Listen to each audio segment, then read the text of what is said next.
Hello दोस्तों, सभी भाइयों को राम राम भाई और तो भाइयों, मैं ललित कुमार सरगम इंश्योरेंस कंपनी में काम करता हूँ, जो कि इंश्योरेंस की कंपनी है। उसमें मेरी डेजिग्नेशन फील्ड की जॉब की थी और मैं फील्ड का काम करता था।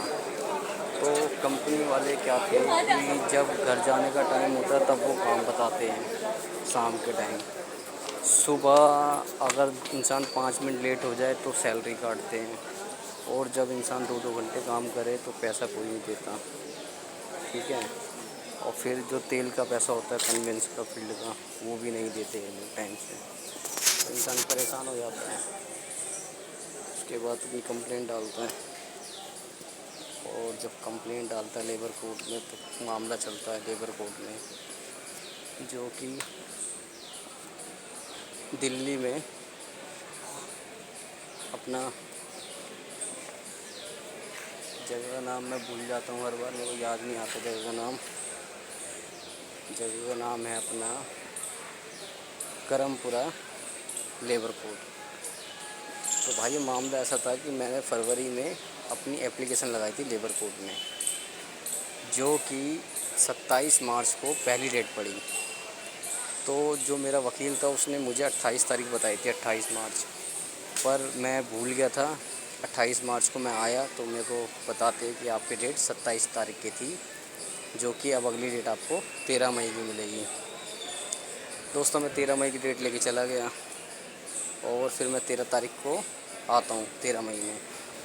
पर उससे पहले मेरे साथ एक घटना घटती है कि मेरे अकाउंट में कंपनी वाले लेबर कोड की पहली तारीख के बाद, जो लेबर कोड की 27 मार्च को डेट पड़ती है, उसमें वो कुछ वकील से अपने पूछ के जाता है सरगम वाला, और मेरे अकाउंट में सैलरी डलवाता 30 अप्रैल को। NEFT करवाता मेरे अकाउंट में 21,190 रुपये। अब सरगम वाले ने तो मुझे इन्फॉर्म नहीं किया कि ये सैलरी हम आपके अकाउंट में डाल रहे हैं और आप अपना अकाउंट चेक कर लेना। तो मुझे कैसे पता चलता कि सर ये मेरी सैलरी है, मतलब मेरे को कैसे पता चलेगा कि मेरी सैलरी आई है या सरगम वालों ने डाली है? क्योंकि जो फ़ोन में मैसेज आता है वो तो खाली ये आता है कि your account has been credit इतना रुपीज़, और इंडियन ओवरसीज़ बैंक NEFT हुई है। अब ये NEFT कहाँ से हुई है, किसके अकाउंट से हुई है, किसकी कंपनी से हुई है, ये उस पर लिखा नहीं आता। तो मैंने कहा ठीक है, क्या पता किसी गलत पैसे मेरे अकाउंट में आ गए हो, किसी की सैलरी हो और वो मेरे अकाउंट में आ गई हो। तो मैंने 2 दिन तक वेट किया, और जब मैंने 2 दिन तक वेट किया तो मुझे मंगलवार को फ़ोन आता है शाम को 7 बजे करीब। उसकी मैंने कॉल रिकॉर्डिंग सब की थी। तो वो बोलता है कि आप ललित कुमार बोल रहे हो? मैंने कहा हाँ बोल रहा हूँ। कह रहे कि ललित भैया, मेरी ना सैलरी आपके अकाउंट में ट्रांसफ़र हो गई है, गलती से हमारी कंपनी वालों ने आपके खाते में डाल दी है। तो मैंने कहा ऐसे कैसे डाल दी है, सैलरी तो वो मेरी आई होगी, या कंपनी ने मुझे पैसे दिए होंगे, किसी ने किया तो मेरे अकाउंट में किया तो वो मेरे पैसे हैं। वो कहते हैं कि नहीं भैया, गलती से ना सैलरी आपकी, जो आपका जो अकाउंट है सेक्टर 31 गुड़गांव में, उस वाले खाते में ट्रांसफ़र कर दी गई है। अब मैंने कहा अच्छा ठीक है, अगर मेरे खाते में आपकी सैलरी आई है तो ठीक है, आपको पैसे मिल जाएंगे वापसी। तो मैंने कहा देखो, मैं बिना पुलिस के और बिना कंपनी के और बिना बैंक के बिना जाने हुए मैं तुम्हें पैसे नहीं दूंगा। तो दोस्तों, वो कहता है कि भैया मैं ना आपकी डिटेल सब निकलवा के लाया हूँ कंपनी वालों से। जैसे कि कंपनी वालों से मैंने बोला कि मेरी सैलरी क्यों नहीं आई, तो वो बोलता है, सोहेल राणा लड़का बोलता है कि भैया मैं ना अपनी कंपनी वालों से डिटेल निकलवा के लाया हूँ आपकी, तो आपके बैंक में मेरी कंपनी वालों ने ट्रांसफ़र कर दिए पैसे गलती से। तो मैं आपको बताऊँ तो मैं उसमें आपका नाम ललित कुमार है, आपका बैंक गुड़गांव में सेक्टर 31 में है, और आपकी मम्मी का नाम ये है, आपके पापा का नाम ये है, आपका घर का एड्रेस ये है। तो मैंने कहा डिटेल तो तुम पे है कि पूरी मेरी, तो अमाउंट भी बताओ। तो कहता है अमाउंट इतना है, 21,190 रुपये। मैंने कहा बता तो सही रहा है भाई कि 21,190 रुपये मेरे अकाउंट में आए हैं, और मेरा नाम भी है, मेरा घर का एड्रेस भी है, मेरे मम्मी पापा का नाम भी है जो तू बता रहा है। तो फिर मेरे को विश्वास नहीं हुआ, तो मैंने कहा ये कोई फ्रॉड सा लग रहा है, तो मैं इसको पैसे नहीं दूँगा। तो ये फिर मेरे को थोड़ी देर बाद और फ़ोन करता है, फ़ोन कटने के बाद। तो मैं इससे बोलता हूँ कि ठीक है, तुम अपनी डिटेल मेरे को भेजो, जैसे कि अपनी बैंक की डिटेल, अपना आधार कार्ड, और अपना पैन कार्ड, और जिस कंपनी में काम करते हो तुम उसका एड्रेस दो मुझे, मैं उससे बात करूँगा। कहता है कि भैया वो कंपनी तो हैदराबाद में है और मैं खाद की कंपनी में काम करता हूँ, मतलब मैं माली का काम करता हूँ, खाद वाद, मैं गरीब आदमी हूँ और आपके खाते में पैसे चले गए तो अब आपकी देने की नीयत नहीं है।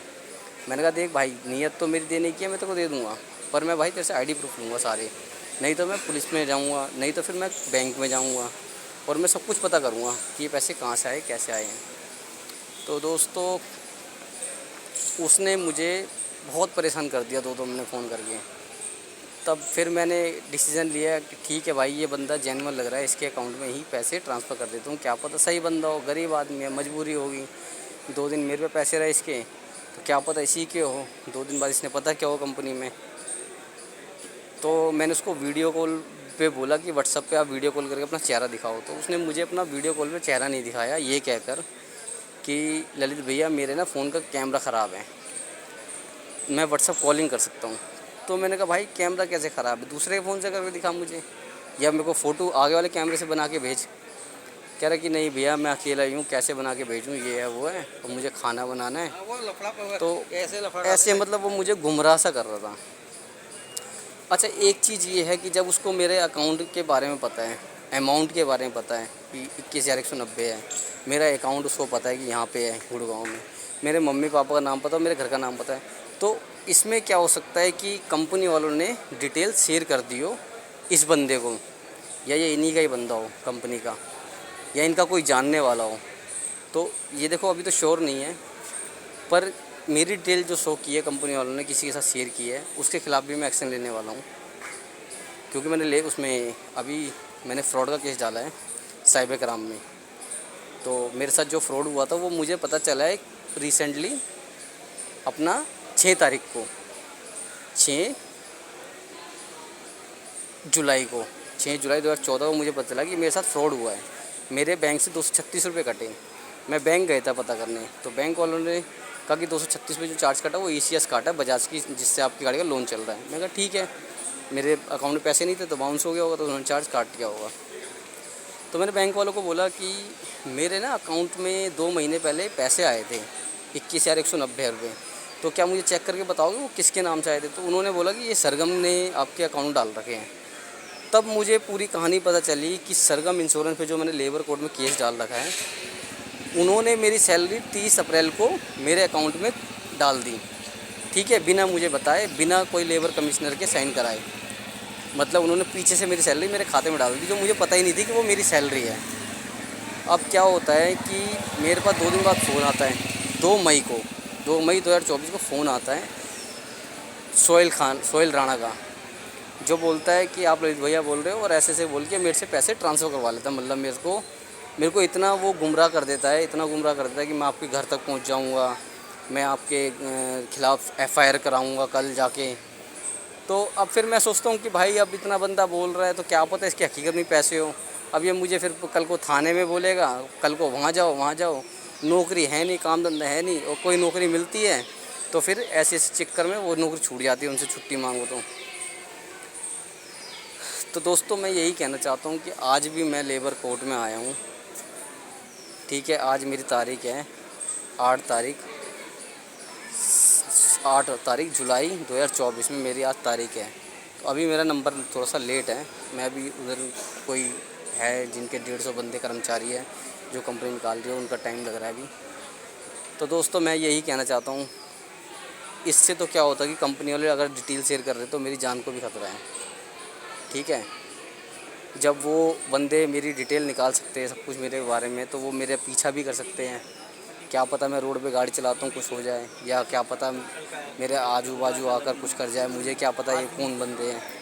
तो कल को मेरी जान मान का भी जो खतरा होता है उसका जिम्मेवारी मैं अभी कंपनी पे तो मैं नहीं बोल सकता, क्योंकि अभी मैंने साइबर क्राइम में केस डाला है। साइबर क्राइम में जो केस डाला है, जब वो साइबर क्राइम टीम उनको पकड़ेगी और मेरे पैसे रिफ़ंड मुझे करवाएगी 19 हज़ार रुपये, जो कि मैंने उसको ट्रांसफ़र किए थे। उसने कहा था कि भैया आप 2,000 रुपये अपने खर्चे पानी के रख लेना, आपकी जॉब वॉब नहीं है। तो मतलब उसको सब कुछ पता था मेरे बारे में, उसको सब कुछ पहले बता रखा था कि उसकी जॉब छूट रखी है, या वो यहाँ रहता है, या उसका ये नाम है, ये वो है। तो उसने मेरे से कहा था कि भैया आप ना एक काम करना कि 2,000 रुपये अपने खर्चे पानी के रख लेना मिठाई उठाई के लिए। और 21,190 में से बाकी 19,190 रुपये मेरे को ट्रांसफ़र कर देना।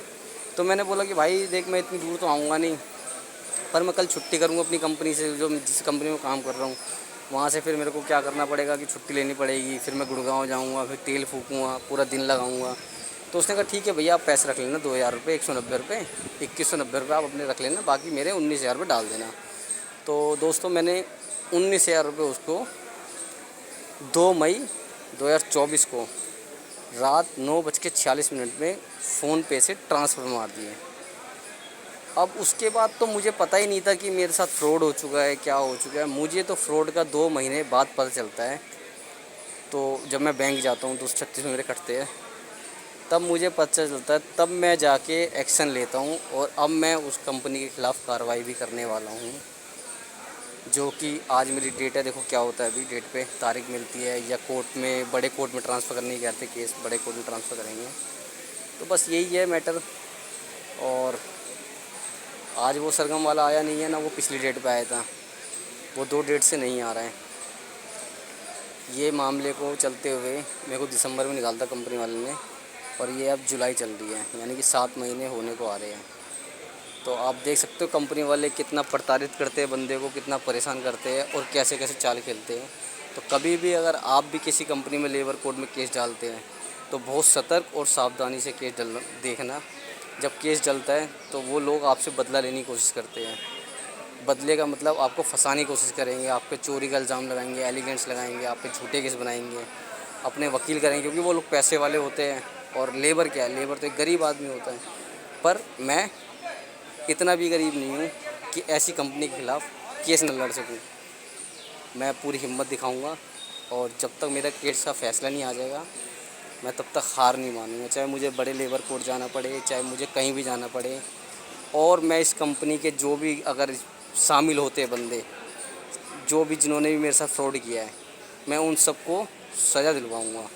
मैं आपसे वादा करता हूँ कि जिस कंपनी ने पहली बार मेरे साथ ऐसा किया है, क्या पता कितने बंदे साथ किया हो, और क्या पता कितने बंदों के और साथ करेंगे। तो ऐसे बंदों को कभी छोड़ना नहीं चाहिए। थोड़ा समय लगता है, टाइम लगता है, थोड़ा पैसा लगता है, परेशानी होती है, पर क्या है, जीत सच्चाई की होती है।